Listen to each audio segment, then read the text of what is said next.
안녕하세요. 생생법률쇼 진행을 맡은 양지민입니다. 법과 친해지는 제법 좋은 방법 생생법률쇼에서는요. 오늘도 크고 작은 법률 문제로 어려움을 겪고 있는 여러분들을 위한 법률 상담은 물론이고요. 세상을 들썩이게 하는 이슈들을 법적으로 풀어보는 시사법률 토크까지 준비가 되어 있습니다. 법률과 관련해 궁금한 내용이 있으신 분들은 상담 전화 02557-8295번으로 연락을 주시거나 법률방송 홈페이지에 접속하신 후 법률상담에 문의 남겨주시면 됩니다. 그리고 아래 나가는 메일로도 상담 문의 받고 있습니다. 각 분야의 전문 변호사가 무료로 성심성의껏 상담을 해드리니까요. 많은 참여 부탁드립니다. 그리고 지금 이 방송은 유튜브를 통해서도 실시간으로 함께 방송이 되고 있습니다. 많은 시청 부탁드리겠고요. 유튜브를 통한 소통의 창구도 열어두겠습니다. 그럼 오늘 도움을 주실 변호사님 소개해 드리겠습니다. 법률사무소 HY의 황미옥 변호사님 자리하셨습니다. 안녕하세요. 네, 안녕하세요. 법률사무소 HY의 황미옥 변호사입니다. 네, 오늘 황미옥 변호사님과 함께 시작해 보도록 하겠습니다. 생생법률쇼 오늘 접수된 상담 내용부터 함께 만나보시죠. 할아버지의 땅을 되찾고 싶어요. 제품 따라한 쇼핑몰, 어머니의 친생자 소송, 소소하지만 확실한 횡령. 이렇게 오늘 4가지 상담 접수가 되어 있습니다. 잠시 후 황미옥 변호사님과 함께 짚어보도록 하겠고요. 시청자 여러분들도 어떤 해결책이 제시되는지 함께 해주시면 되겠습니다. 여러분은 지금 생생법률쇼와 함께하고 계십니다. 쉽사리 해결되지 않는 법률 문제를 끌어안고 있다면 지금 생생법률쇼와 함께하시죠. 법률 고민이 해결되는 가장 쉬운 방법을 소개해 드릴게요. 첫째, 02557-8295번으로 전화를 한다. 둘째, 법률방송 홈페이지에 접속해서 법률상담 게시판에 문의를 남긴다. 셋째, 지금 화면에 나오고 있는 이메일 주소로 사연과 연락처를 보낸다. 생생법률쇼가 자랑하는 각 분야의 전문 변호사가 여러분의 더부룩한 속을 뻥 뚫어드립니다. 속 시원한 스파클링 법률상담 프로그램 생생법률쇼. 지금 바로 전화주세요. 네, 생생법률쇼 첫 번째 순서는요. 법과 관련된 상식에 대해서 알아보는 시간입니다. 금요일에는요. 영화, 드라마, 소설, 동화 등 명작 속 법률 이야기를 만나보는 신법한 해석 준비를 해봤습니다. 변호사님, 오늘 소개해 주실 작품 어떤 걸까요? 네, 가장 핫했던 드라마죠. 더글로리 작품 소개하려고 합니다. 네, 더글로리는 정말 많은 분들이 이제 보면서 울고 웃고 뭐 그렇게 하셨던 굉장히 인기 작품인데 어떤 드라마인지 좀 간략히 소개를 해주시죠. 네, 간략히 소개드리면 유년 시절의 폭력으로 영혼까지 부서진 한 여성이 있죠. 이름은 문동은이고요. 문동은 이 여성이 자신이 겪었던 학교 폭력의 피해를 온 생을 걸어서 치밀하게 준비한 처절한 복수와 그 소용돌이에 빠져드는 이들의 이야기를 그린 한 시리즈라고 보시면 됩니다. 네, 더 글로리가 물론 뭐 작품 그 자체만으로도 굉장히 훌륭한 작품이기는 하지만 이걸 통해서 학교 폭력이라는 사회적 이슈가 다시 이제 굉장히 좀 논의가 불붙게 되면서 재조명을 받았던 것 같아요.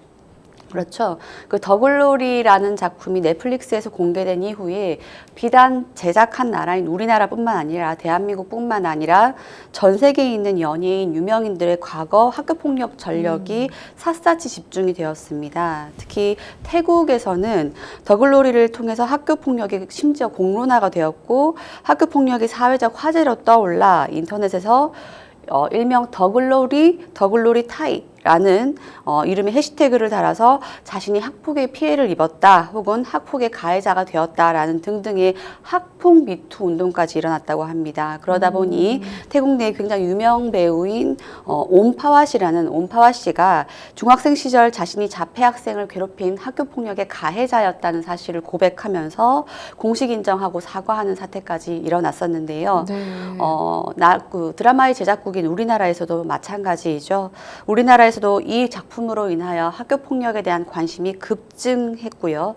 작품 내용과 너무나 흡사한 실제 청주에서 있었던 고대기 사건, 아마 작품 보신 분들은 어떤 것인지 잘 아실 겁니다. 고대기 사건이 다시 재조명되면서 유튜버 곽튜브란 유튜버가 유퀴즈라는 시리즈에 나와서 자신이 학교 폭력 피해자였던 당시에 괴로웠던 경험에 대해서도 설명을 했습니다. 우리나라 교육부가 조사한 바에 따르면은 실제로 2022년 1차 학교 폭력 실태에 따르면 점점점 학교 폭력의 그 비율은 늘어나고 있고요. 학교 급별로 본다 하더라도 초등학교인 경우는 3.8%, 중학생인 경우는 0.9%, 고등학생인 경우는 0.3% 정도로 자신이 학교 폭력의 피해가 있음을 고백한 바가 있었습니다. 네, 굉장히 좀 마음이 아픈 것 같아요. 그러니까 많은 학생들이 좀, 글쎄요, 이제 시간이 지난 이후에는 그래도 뭐 잊고 잘 지내기는 하는 학생도 있겠지만, 어쨌든 나는 학교 폭력의 피해를 봤다라고 이렇게 조금 한 번쯤 생각을 한다는 것이 참 마음이 아픈 것 같습니다. 그럼 지금부터 결정적 장면을 통해서 더 글로리 속의 법률적인 요소들을 함께 좀 만나보겠습니다. 첫 번째 장면 함께 보시죠. 극 중에 학교 폭력을 당한 딸 문동은의 어머니가 이제 거액을 받고 가해자 측과 합의를 해줍니다. 아무리 어머니이긴 한데 딸의 의사와 상관없는 합의 문제가 없을까요? 실제로 그 피해 사건의 합의 과정을 진행을 해보면 저와 같은 사건이 굉장히 좀 자주 있죠. 네. 당시 문동은의 어머니는 엄연히 문동은이 미성년자이기 때문에 법적 친권자로서 법정 대리인이 되는 건 맞는데요. 형사소송법에서는 미성년인 자녀를 대신해서 법정 대리인이 고소도 할 수 있고 합의도 할 수 있도록 되어 있다 보니 문제가 되고 있습니다. 네. 합의서 자체가 유효한가가 여러 가지 대두가 되는데 문동은 사태처럼 이런 상황이 자꾸 벌어지다 보니까 법원에서는 아무리 법정 대리인이 합의를 한다 하더라도 그 합의 내에 피해자 본인의 의사가 반드시 포함되어야 된다라고 보고 있습니다. 다만 형사 합의와는 별도로 그 문동은의 어머니가 보였던 그 행태는 가히 친권을 제한하거나 상실시킬 만한 사유라고 보입니다. 그 어머니는 합의금을 받은 다음에 문동은을 위해서 사용하지 않았죠. 문동은을 오히려 유기한 채 합의금을 가져가 버리고 아이에 대해서는 잠적을 해버렸기 때문에 이것은 친권 제한이나 혹은 나아가서 상실의 사유로 충분하다라고 보입니다. 판례는 자녀의 재산을 관리하여야 할 법정 대리인이 관리는커녕 자신의 이익을 위해서 사용하고 함부로 처분하는 경우 이는 친권 행사를 자녀의 이익과 명백히 상반되게 행사한다라고 보아서 분명히 친권에 대한 상실, 제한, 남용의 사유를 보고 있습니다. 그렇다면 만약 피해를 당한 당사자인 문동은이 우리 엄마가 한 이 합의에 대해서 내가 이거 인정할 수 없다, 취소를 원하는 경우라면 이게 가능할까요? 형사사건의 경우는 가능할 것으로 보입니다. 좀 전에 말씀드렸던 것처럼 비일비재하다고까지는 표현을 할 수 없지만 미성년 자녀의 의사는 아직은 합의를 잘 모르겠다. 즉 용서죠. 용서를 잘 모르겠다. 아직은 가해자를 엄벌에 처했으면 좋겠다라고 생각함에도 불구하고 부모님들이 친권자 중 한 분이 임의로, 즉 피해 당사자인 아이의 의사는 무시한 채 임의로 합의하고 합의금을 수령하고 심지어 그 합의금을 아이를 위해서 사용하지 않는 경우가 있다 보니 법원은 점점점 아무리 법정 대리인인 친권자가 합의했다 하더라도 미성년의 의사가 포함되어 있지 않다면 그 합의는 무효라고 보고 있습니다. 따라서 이 건 같은 경우에도 피해 당사자인 문동은이 그 합의를 취소하는 것은 가능할 것으로 보이고요. 실제로 판례에서는 서울고등법원 2013년 당시에 피해자의 아버지가 법원에 합의서를 제출했습니다. 그런데 정작 피해 당사자가 법정에 증인으로 출석해서 나는 가해자의 처벌을 원한다라고 증언했다면 합의서와 피해자 본인의 의사가 분명히 배치되는 상황이기 때문에 이것은 그저 양형 요소로 참작할 뿐이다. 즉 합의의 효력은 인정할 수 없다라고 판시한 바도 분명히 있었습니다. 네, 이어서 더 글로리의 다음 결정적 장면 또 만나보겠습니다. 자신의 미술 작품을 이 친구인 전재준에게 팔고 있는 화가 이사라가 이 스튜어디스인 최혜정에게 핀잔을 주는 장면이 있습니다. 뭐라 그러냐면요, 세금만 떼고 그대로 다시 돌려드린다, 재능 기부다 라고 하는데 이 대사 어떤 의미로 해석해 볼 수 있을까요? 예, 저 장면도 굉장히 결정적 장면이죠. 이사라 씨가 굉장히 재밌는 대사를 잘 치는 캐릭터인데요. 네. 세금만 떼고 그대로 다시 돌려드린다라는 것은 이들의 캐릭터들의 상황과도 밀접해 있습니다. 그 남성인 전재준 캐릭터는 네. 규모가 꽤 큰 상당히 큰 골프 리조트의 대표로 있습니다. 이런 큰 회사를 운영하다 보면 회사가 번 돈을 자기 뜻대로 마음대로 쓰면 안 되죠. 왜냐하면 횡령의 혐의가 되기 때문이죠. 회사와 대표는 엄연히 별개입니다. 그러다 보니까 어떻게 하면 회사 돈을 좀 편하게 쓸까를 궁리를 하는데 바로 여기에서 이사라 작품이 활용이 되는 거죠. 즉 가령 이렇게 되는 겁니다. 리조트 회사가 이사라 작가에게 비싼 값으로 작품을 구입합니다. 그럼 당연히 비싼 값이란 대가를 지불하겠죠. 그럼 이사라 작가는 리조트 회사로부터 받은 비싼 값을 일정 정도 처리를 하고 세금 정도 처리만 하고 전재준이라는 대표 개인에게 돈을 돌려주는 거죠. 이렇게 되면은 전재준이라는 대표는 합법적으로 아주 큰 비용의 내 개인 비자금을 만들 수 있구나라고 해서 그래서 이사라 캐릭터가 대금은 그대로 돌려드린다라는 말이 그래서 나오는 겁니다.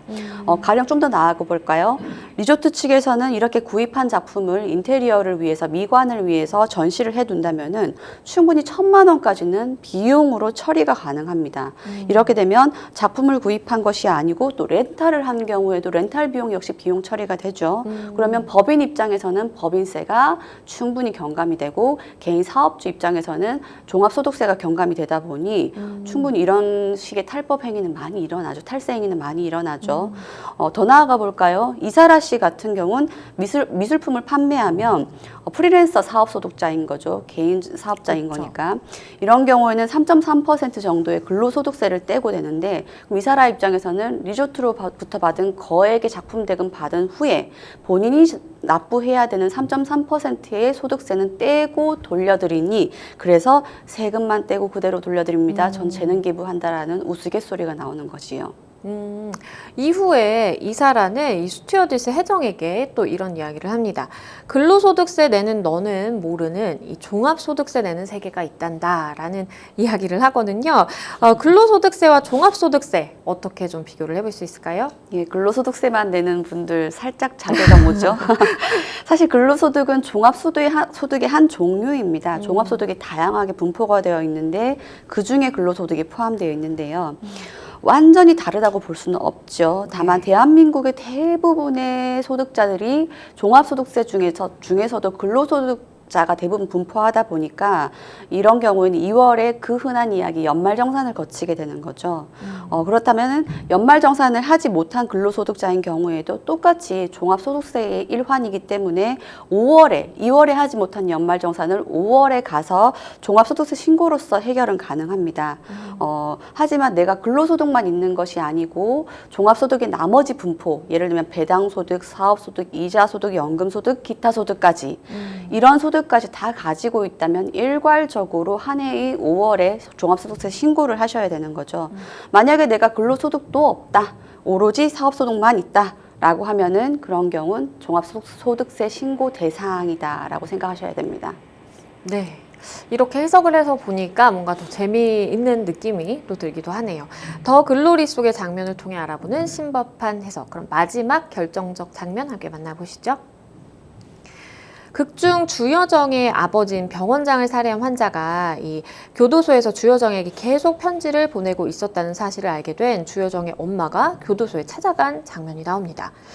많은 분들께서 이 장면 보고 굉장히 충격 받으셨을 것 같은데 실제로 가해자가 교도소에서 피해자 아니면 피해자의 가족에게 이렇게 편지를 보내는 것이 가능할까라는 생각도 하실 것 같아요. 어떨까요? 예, 충격 받으신 분들은 교도소 들어가면 뭐 아무것도 안 된다라고 생각하셔서 그러신 것 같은데 교도소도 똑같이 사람이 사는 곳입니다. 그냥 구금되어 있을 뿐인 거고요.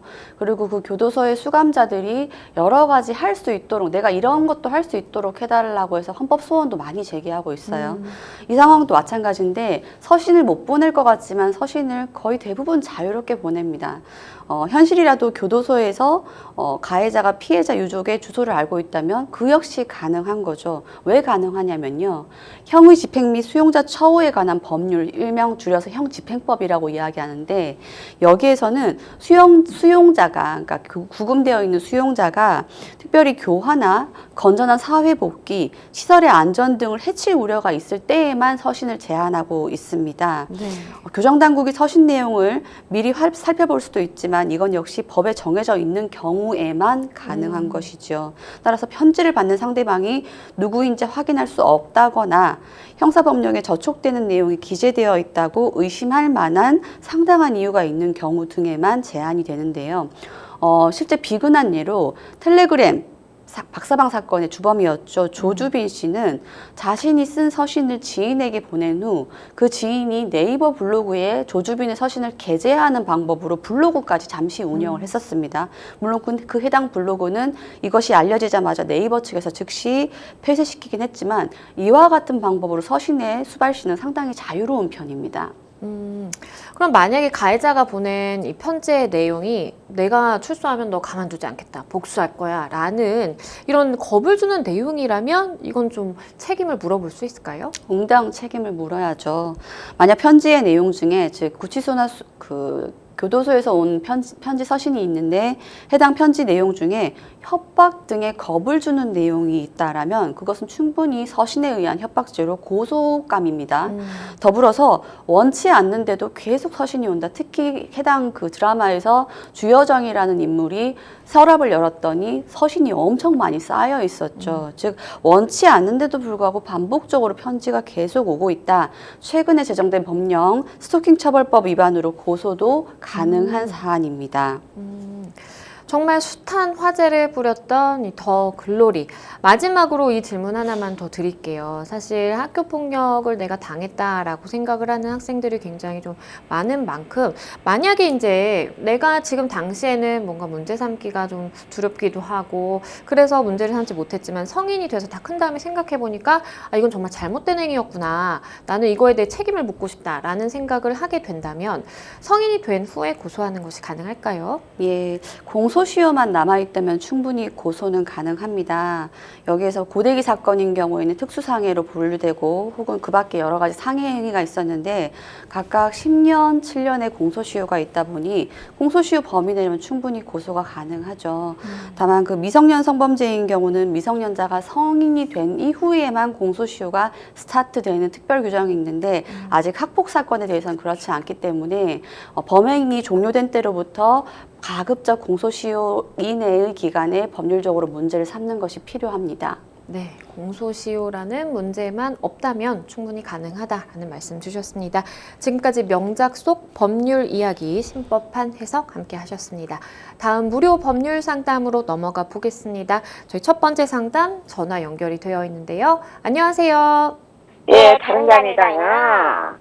우리가 내가 정선이거든요. 네. 정갓집의 정선이에요. 네. 근데 아버지가 옛날에 독립운동 한다면서 만주에 갔었어요. 네. 아니 이런 거 다 말할 필요도 없네. 그렇죠? 하여튼 그러면 한국에 있는 땅을 네. 그냥 무관심했죠. 예, 근데 그때 당시 아버지 말로는 할아버지 앞으로 그러니까 할아버지 앞으로 땅도 많고 산도 많고 이렇게 그런 말 많이 들었어요. 네. 예. 그런데 지금 제가 여기 원래 지금 할아버지가 그쪽으로 건너가서 그쪽에서 우리를 이렇게 낳아서 길렀거든요. 아버지는 그때 당시 할아버지가 운동할 때 아버지가 어렸었어요. 그 데리고 가서 우리를 이렇게 키웠고 그래서 우리가 지금 나와서 예 이런 상황인데 지금 현재 할아버지 앞으로요. 네. 예 땅이 제가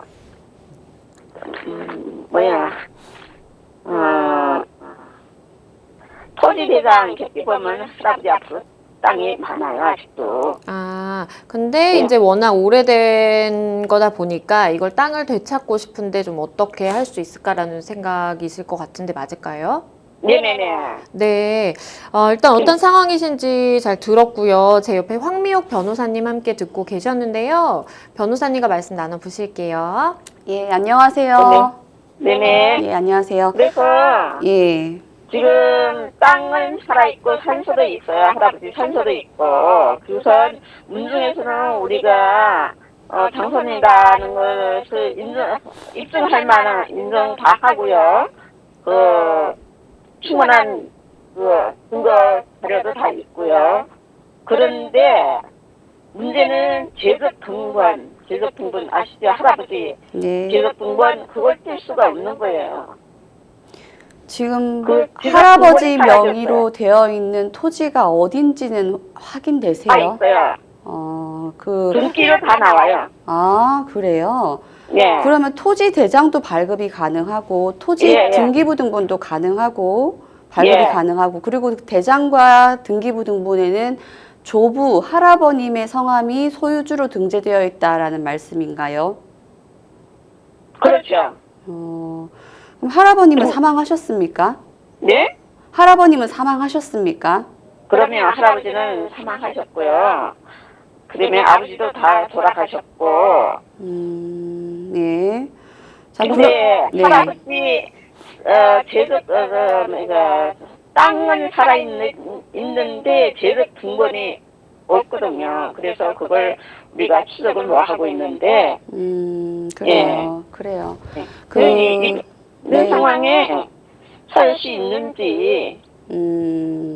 좀 복잡하긴 해요. 그러니까 두 가지가 돼야죠. 그러니까 조상 땅 찾기 뭐 보통 편하게 이렇게 다들 말씀하시는데 이렇게 가려면 일단은 해당 부동산이 망자, 조부든 뭐 아닌 부친이든 그분들 명의로 되어 있다는 거 소유다라는 게 입증이 돼야 되고 더불어서 내 땅입니다 혹은 내 지분이 있습니다라고 하는 사람은 그 소유주로부터 어떤 관계가 있는지를 증명해야 되는데 그 관계를 증명할 게 지금 제적등본이 멸실됐단 말씀이신 것 같아요. 네네네.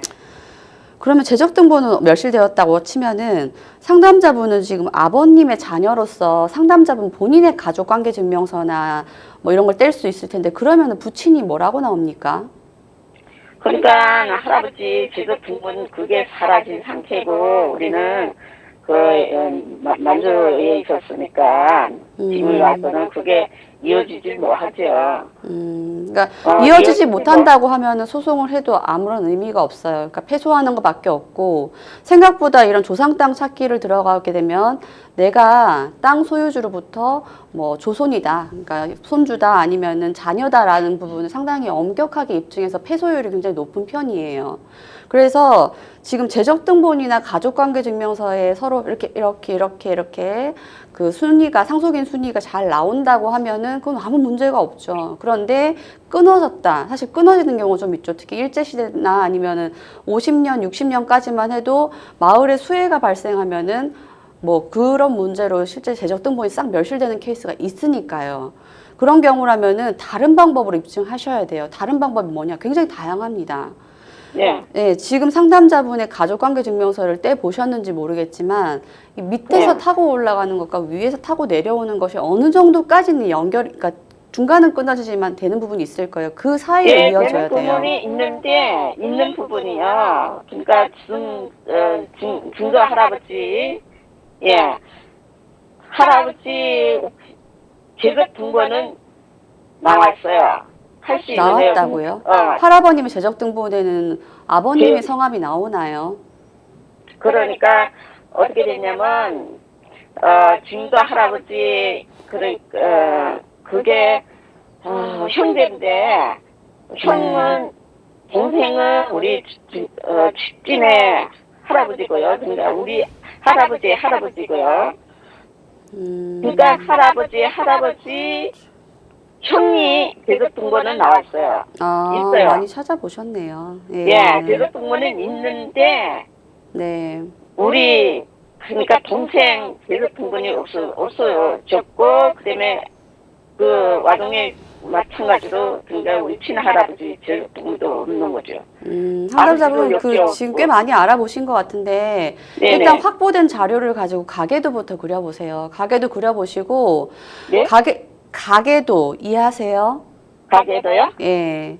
네. 조부, 조모부터 시작해서 어떻게 되고 그 조부, 조모의 형제 자매들은 어떻게 되는지 여기서 나오는 가계도와 여기서 나오는 가계도가 어떻게 일치한지를 이야기해야 중간에 재적등본이 멸실되었음에도 불구하고 내가 그 땅의 상속인이다라는 말씀을 할 수가 있는 거예요. 그래서 일단 가계도를 그려보시고 거기에서 끊어지는 부분이 있으면 어쩔 수 없습니다. 다른 방법으로 입증해요. 가령 저 같은 경우에는 소송을 해서 굉장히 어렵게 승소했던 게 어떤 거냐면 해당 마을의 재적등본이 다 멸실이 됐을 때, 수해로 멸실이 됐을 때 그 가문의 족보를 확인해서 그 가문의 족보에 나오는 그 대를 잇는 내용과 재적등본이 끊어진 내용이 동일하다. 그리고 그 마을에 땡땡땡이라는 이름을 가진 사람은 한 명밖에 없었다라는 거를 일제시대 자료를 다 뒤져서 입증해서 승소한 적이 있거든요. 그만큼 되게 까다로워요. 그래서 지금 일단 다른이하고 그거는 지금 운동에서 다 입증할 수 있는 거예요. 예, 그래요. 그러면 일단 뭐 족보나 가계도를 먼저 확인을 하시고 네. 그 족보에 나오는 사람과 가계도에 등장하는 끊어지는 내용과 일치한다라는 거를 충분히 법관을 입증을 시키셔야 그 다음에 내 땅이다. 내가 그 땅의 상속인이다라는 말을 할 수가 있는 겁니다. 네, 궁금증이 어느 정도 해결이 되셨을 것 같은데요. 일단은 변호사님 말씀 주신 것처럼 뭐 족보라든지 아니면 문중에 지금 뭐 다른 분들도 인정을 하고 있다라는 말씀을 해주셨으니까 어떤 뭐 문중의 이제 서류라든지 이런 걸 잘 모으셔서 입증을 하시는 게 지금 최선의 방법인 것 같습니다. 네, 어느 정도 궁금증 해결되셨을 것 같은데요. 혹시 또 진행하시다가 궁금하신 점 있으시면 아니, 그쪽에서 시기를 안 해줘요. 네, 아니 이제 소송을 하신다든지 어떤 법적인 조치를 취하셔서 해보시다가 혹시 또 궁금한 점이 있으시면 연락 주시면 소개를 해드리겠습니다. 네, 전화 주셔서 네. 감사합니다. 네. 네, 알겠습니다. 네. 네, 일단 지금 말씀 주셨던 것처럼 이제 재적등본이 할아버지 재적등본이 없다라는 말씀으로 이제 이해가 되고 뭔가 중간에 아무튼 끊긴 게 있다 보니까 지금 어쨌든 뭐 땅이라든지 이런 거 등기를 다 떼보면 이름은 있는데 이게 이어지지가 않는 좀 그런 상황인 것으로 보여요. 변호사님께서 마지막으로 조언 주신다면 어떤 게 있을까요? 예, 상담 도중에도 잠시 말씀 나왔는데 조상 땅 찾기라는 그런 작업이 이루어지고 있는 것으로 보여요. 한때 2008년, 2010년 사이에 조상 땅 찾기가 굉장히 붐이 일었던 적이 있는데 생각보다 원했던 만큼 결론을 얻지 못하는 사례가 좀 많았죠. 말씀드렸던 것처럼 그 땅이 누군가의 소유인지 자체, 그 다음에 설령 그 소유가 입증된다 하더라도 내가 그 사람의 상속인이라는 걸 입증한 자체가 굉장히 좀 어려운 편인데요.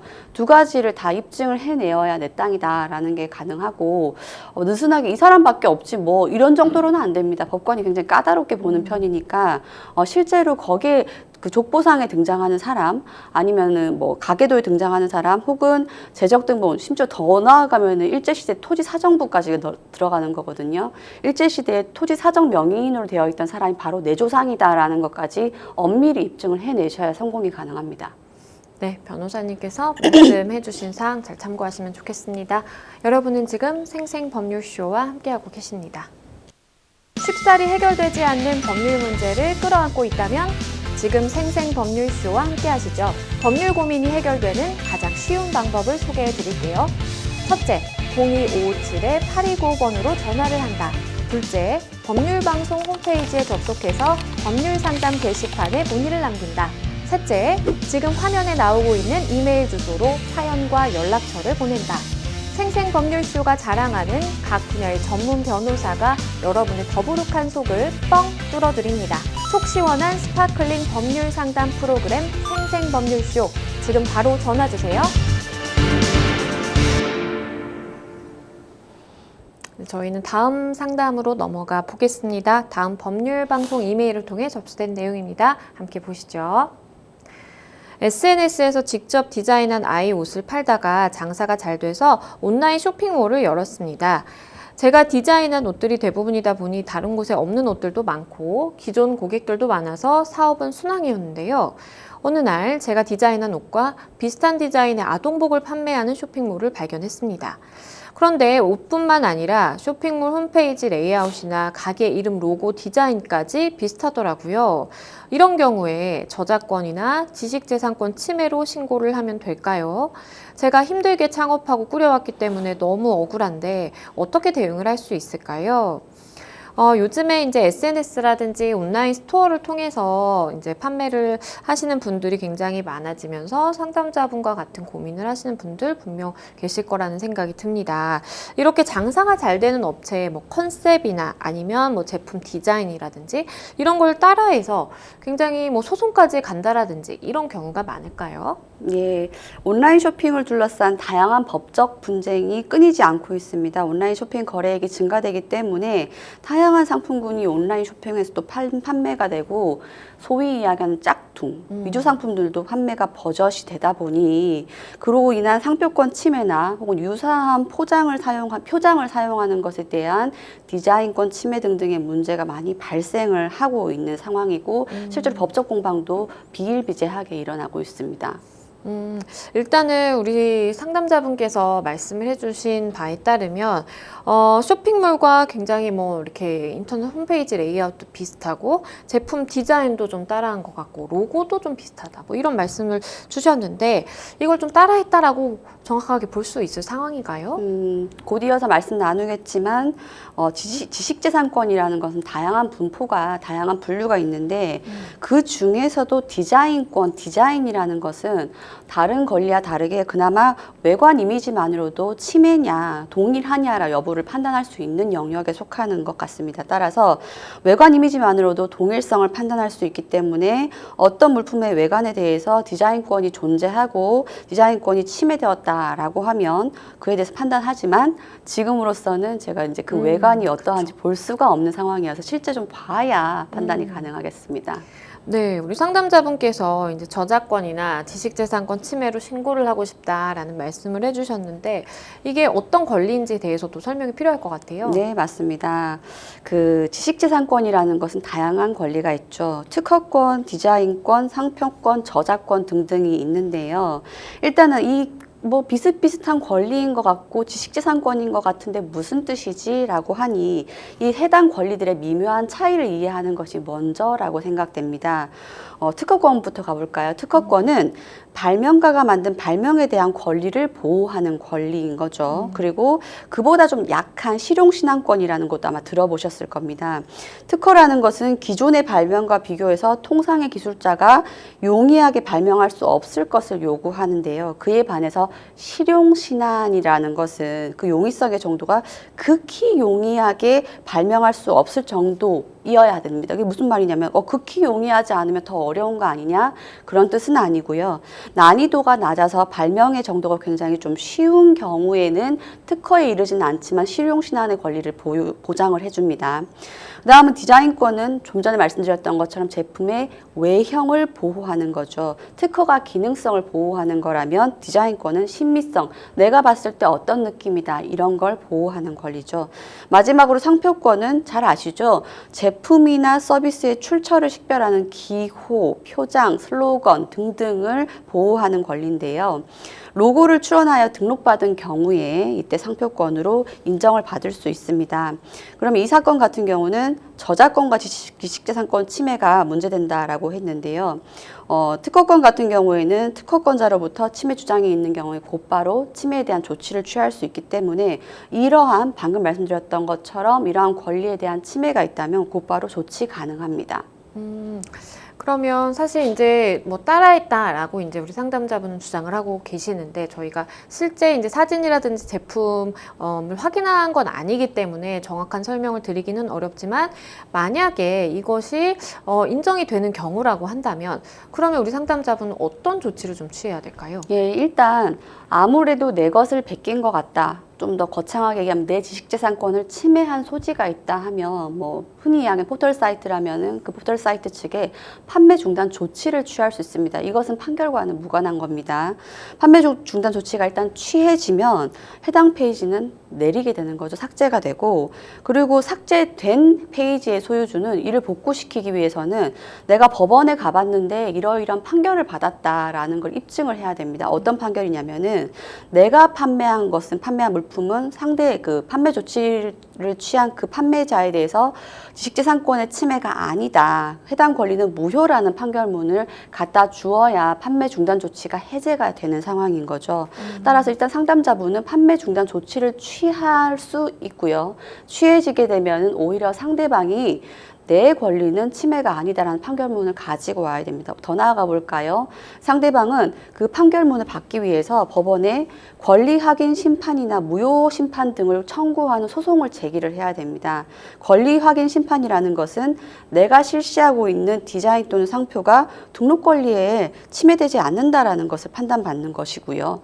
무효 심판이라는 것은 등록된 지식재산권이 무효 사유가 있다라는 것을 입증해서 해당 권리가, 즉 나에 대해서 이의를 제기한 그 해당 권리가 처음부터 없다라는 법원의 판단을 받는 것이니, 이러한 법원 판결문 가지고 오면은 상대방은 그 즉시 페이지 삭제 조치를 해제할 수 있고요.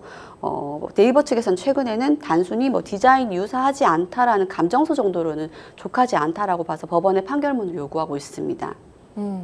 사실 이제 반대 입장에서 본다면 사업을 시작할 때 나도 모르게 타인의 이런 권리를 침해하게 되는 경우가 발생할 수도 있을 텐데 어떤 점들을 좀 주의를 하면 그런 걸 막아볼 수 있을까요? 근데 사실 요즘에는 직접 제작한 상품도 많이 판매가 되지만 중국의 OEM 제품을 수입해서 판매를 하다 보니 판매자 본인은 내가 중국에서 OEM 제품을 수입한 것과 유사한 제품이 판매되고 있는지 혹은 디자인되었는지 알지 못하는 경우도 꽤나 많습니다. 이 때문에 지식재산권 침해 사례가 굉장히 많이 발생하고 있는데요. 수입품의 경우에는 국내 권리자가 존재하는지 여부를 일단 건건히 확인하는 것이 어렵겠습니다만은 등록된 지적재산권이 존재하는지를 최소한 확인하는 정도의 노력은 해야 되고요. 그리고 판매 페이지 삭제 조치에 취해질 수 있다는 것을 언제든지 염두에 두셔야 됩니다. 네, 변호사님께서 말씀해 주신 사항 참고하셔서 어떻게 좀 대응하면 좋을지 고민을 해보셔야 될 것 같습니다. 저희는 다음 사연으로 넘어가 보겠습니다. 다음 법률방송 이메일을 통해 접수된 내용입니다. 함께 보시죠. 저는 1남 3녀 중 막내 아들입니다. 얼마 전에 아버지가 돌아가셨는데 그 슬픔을 이기기도 전에 어머니가 저를 상대로 소를 제기했습니다. 소장의 내용은 부모님과 저 사이에 친생자 관계가 존재하지 않음을 확인해 달라는 것입니다. 제가 부모님의 친자식이 아니라는 사실은 18살이 되는 해에 알게 됐습니다.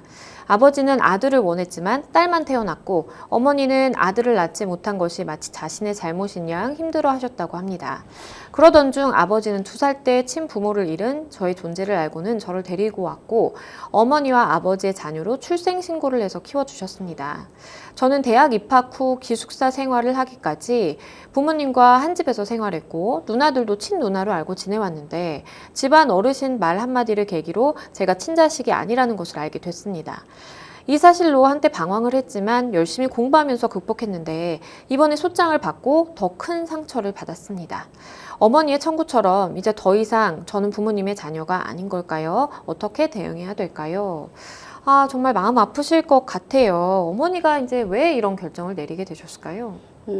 아마도 친생자 관계가 아니라는 것은 서로 다 알고 있는 상황인 것으로 보이고 그나마 유지되고 있는 그 양자 관계인가요? 그 부분이 좀 해제를 시키고 싶다는 그 의사가 강해서 급한 마음에 빨리 이런 소송을 제기를 한 것으로 보이고 어찌되었던 친자 관계를 좀 끊어내겠다라고 하는 좀 슬픈 부분이 있습니다. 그러게요.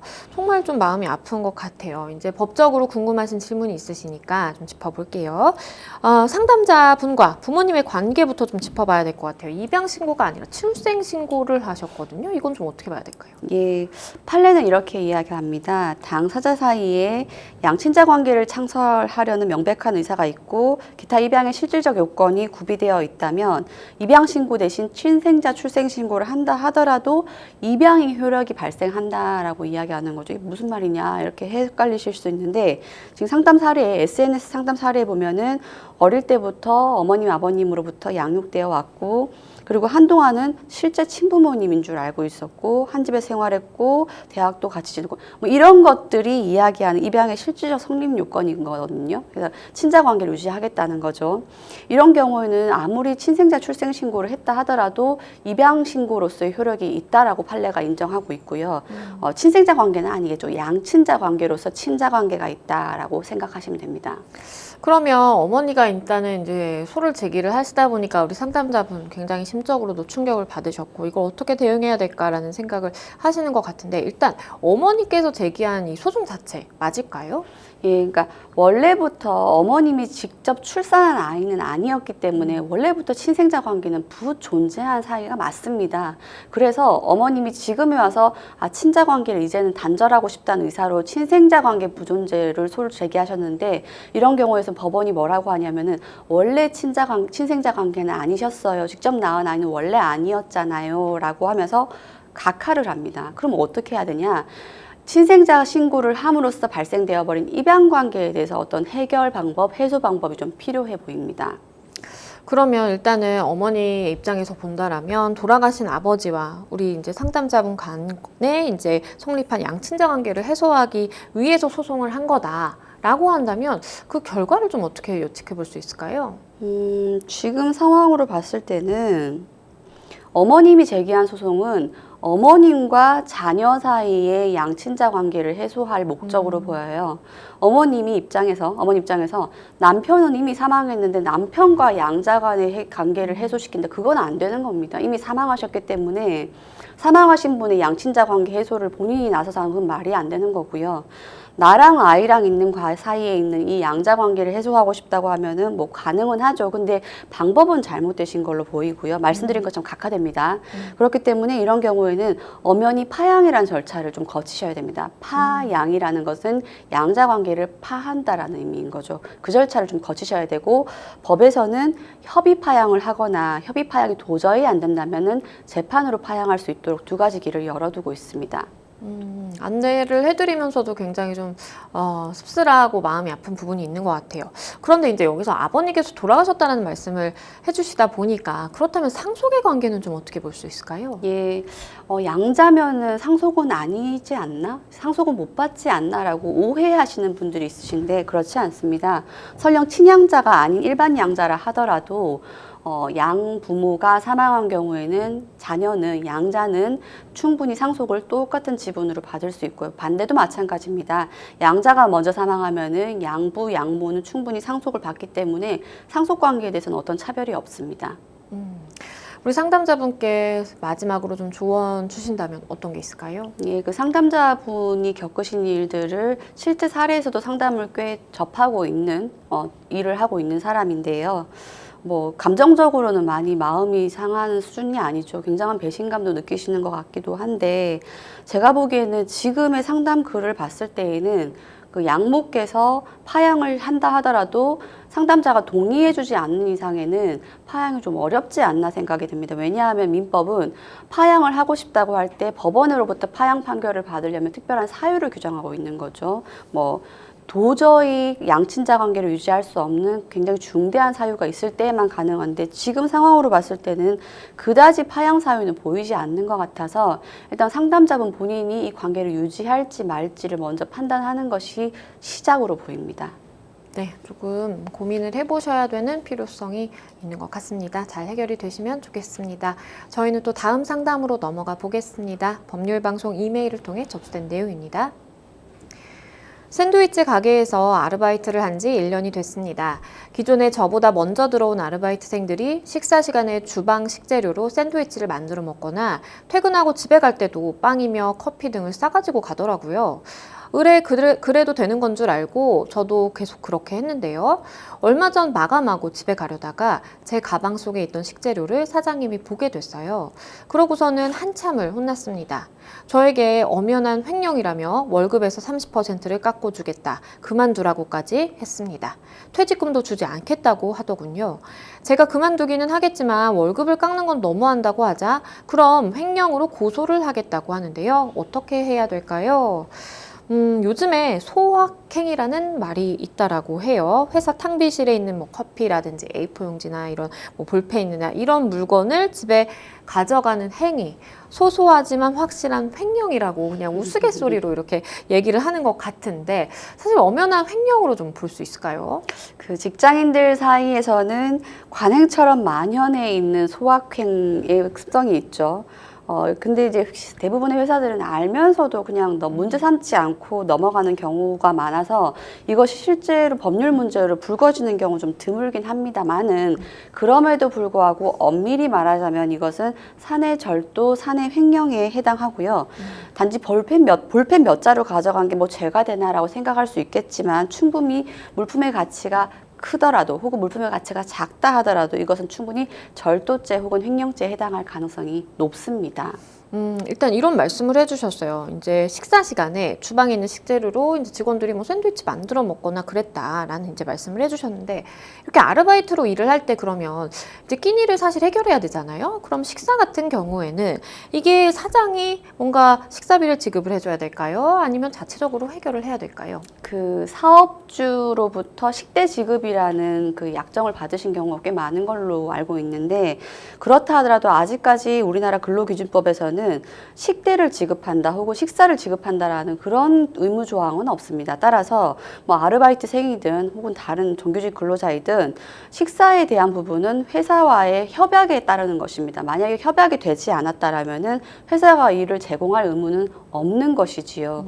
그런데 대부분의 경우는 최소한의 직원 복지 차원에서 식사 한 끼 정도는 제공한다라고 보기 때문에 그냥 서로 근로계약 당시 혹은 취업 규칙이나 사내 협약 등으로 이제 규정하는 경우가 많을 뿐인 것이고 근기법상으로는 그런 식사를 제공해야 될 의무가 있는 것은 아닙니다.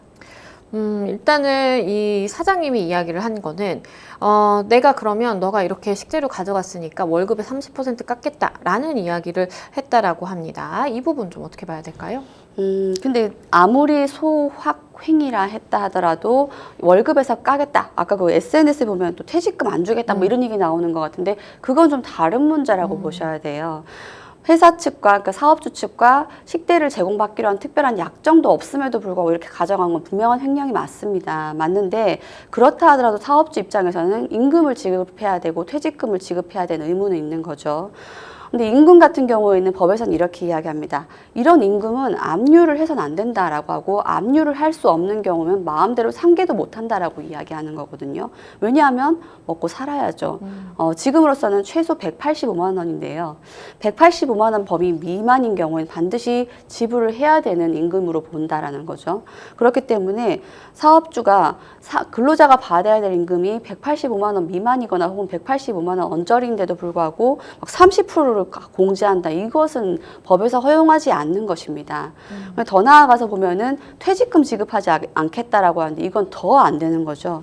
근로기준법에서는 퇴직금에 대해서는 반드시 전액 지급의 원칙을 규정을 하고 있는 거죠. 그런데도 불구하고 횡령했으니까 횡령 손해배상금을 상계에서 퉁쳐서 퇴직금 안 주겠어. 이것은 근기법에 어긋나는 조치라고 보셔야 됩니다. 다 받으셔야 되는 겁니다. 네. 그런데 이제 이런 말도 했거든요. 만약에 이제 사장이 그러면 나는 고소를 하겠다라는 이야기도 했어요. 실제 고소를 하게 되면 어떻게 대응해야 될까요? 고소 가능하죠. 그리고 비슷한 사례도 좀 많이 겪고 있는데요. 일단 이런 사건인 경우에는 근로자가 횡령한 게 얼만큼인지 막 그걸 찾아내는 거 정리하는 게 좀 일이 많은 것 같아요. 그래서 상담자분이 언제 이거 횡령을 했고 물품을 얼만큼 가져갔는지 그거를 스스로 좀 정리를 하는 게 필요하고 그에 대해서 고소 대응이 좀 들어가셔야 되겠습니다. 네, 그럼 마지막으로 변호사님께서 좀 조언해 주신다면 어떤 게 있을까요? 그 사업주 입장에서는 이러한 사건이 발생하면 아마 해고 조치로 들어갑니다. 근기법에서는 사용자는 근로자를 정당한 이유 없이 해고할 수 없다라고 보지만 이처럼 근로자 개인의 사유가 있으면 정당한 이유가 있다고 보아서 해고는 가능할 것으로 보이고요. 횡령으로 인한 그 후의 형사 문제는 별도로 고소인과 피고소인으로서 해결해 나가야 될 것으로 보이고 가급적이면 빠른 변제를 해드리는 것이 맞다고 봅니다. 네, 일단은 우리 상담자분은 좀 억울하게 느끼실 수는 있을 것 같은데 어쨌든 내 행동이 잘못됐다라는 거 기억을 하셔야 되겠습니다. 더불어서 뭐 퇴직금이라든지 임금에 대해서는 내가 또 정당하게 권리 요구할 수 있다는 점도 기억하시면 좋겠습니다. 네, 생생법률쇼 마칠 시간이 다 됐는데요. 오늘 함께 해주신 황미옥 변호사님 감사합니다. 네, 오늘 저희가 준비한 순서 여기까지입니다. 시청해주신 여러분 고맙습니다.